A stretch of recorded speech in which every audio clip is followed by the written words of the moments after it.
These days, a disastrous celebrity interview is almost guaranteed to go viral, and there have been more than a few in recent years. But the biggest interview crash and burns happened when the host actually asked their star subject to leave. From cutting the chat short to physically removing the guest from the set, these interviews did not go as planned, to say the least. These are the celebs who were kicked out of interviews. Stephen Miller. If you've paid enough mild attention to CNN State of the Nation host Jake Tapper, you're aware that he's not a huge fan of President Donald Trump. When he interviewed Stephen Miller, Trump's senior policy advisor, the fireworks were bound to fly. Here's my question. No, but this isn't a courtroom, and I have a right to speak. Settle down. Calm down. Jake. I have a question for you about issues. After repeated unsuccessful attempts to redirect Miller from criticizing CNN to answering policy questions, Tapper shut the whole thing down. I think I've wasted enough of my viewers' time. You know who I care Stephen. about? As Republicans, Hey, Jake, lawmakers call for Attorney General Jeff Sessions to resign. But it doesn't end there. According to sources speaking with Business Insider, Miller refused to exit the set after being asked to leave multiple times and ended up being escorted out by security. No, I was not expecting that. I would not have booked him if I thought that was what was going to happen. Omarosa. Wendy Williams is basically the queen of drama, so imagine what it took for her to be so offended that she cut a celebrity interview short. Apparently, reality TV villain and former Trump White House aide Omarosa found that line in 2008 when she shaded Williams over her appearance. Now, did you have a nose job? No. It looks like you had a nose job. No. Oh, okay. Then, after an already tense conversation, the claws really came out. I would suggest for you some Restylane. The line stay.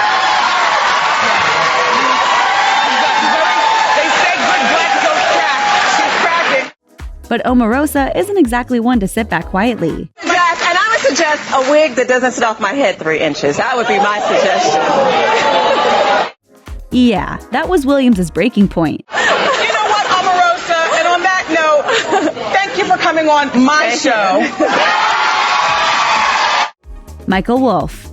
Author Michael Wolff's Fire and Fury paints a scandalous picture of President Trump, and while the book made Wolff an overnight celebrity, the author quickly became a polarizing figure himself. One of the biggest issues was an unsupported implication in one passage hinting that President Trump was having an affair with UN Ambassador Nikki Haley, a passage that he helpfully pointed people towards during a controversial appearance on Real Times with Bill Maher, just in case they missed it. You say it's in the book. It's toward the end of the book. Okay, well...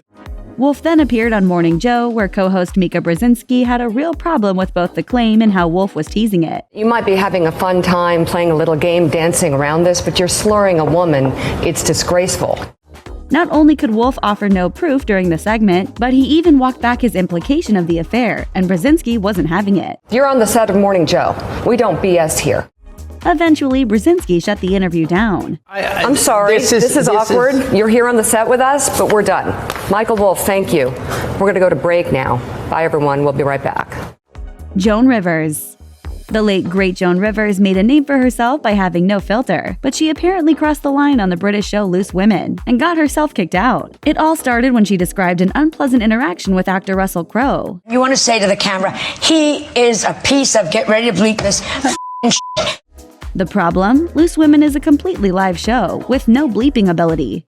Sorry about that. We do apologise for that. Joan wasn't aware that we were absolutely live. The host nervously laughed it off, but according to Rivers, all was not hunky-dory. Speaking with The Guardian, Rivers said she was then booted from the set during a commercial break. Was she upset? Hardly. She said, "I have won an Emmy, been nominated for a Tony Award, done every show and become an icon. And when people ask me what is left in my career, I have always said I don't know. But I have never been forcibly thrown out of a TV studio. It is another milestone." Norm MacDonald. KGO radio host Ron Owens claimed he was a huge fan of comedian Norm MacDonald during their on-air conversation, but he was somehow unaware of the low-key comic's lethargic shtick. You're wearing eyeglasses, and the reason wearing is eyeglasses why? because I swam for 2 days and got chlorine in my eye, and then I don't know, man. After 3.5 minutes of mounting frustration with MacDonald's signature droning, Owens finally threw in the towel. Don't be upset with me. We're done, okay? Yeah. Okay, thanks. No, I love you. Cool. I like you. Next time. We'll catch you next time. Okay, baby. Apparently, Owens couldn't let it go. According to Not Move, he later called MacDonald a dullard and insinuated that he was potentially inebriated.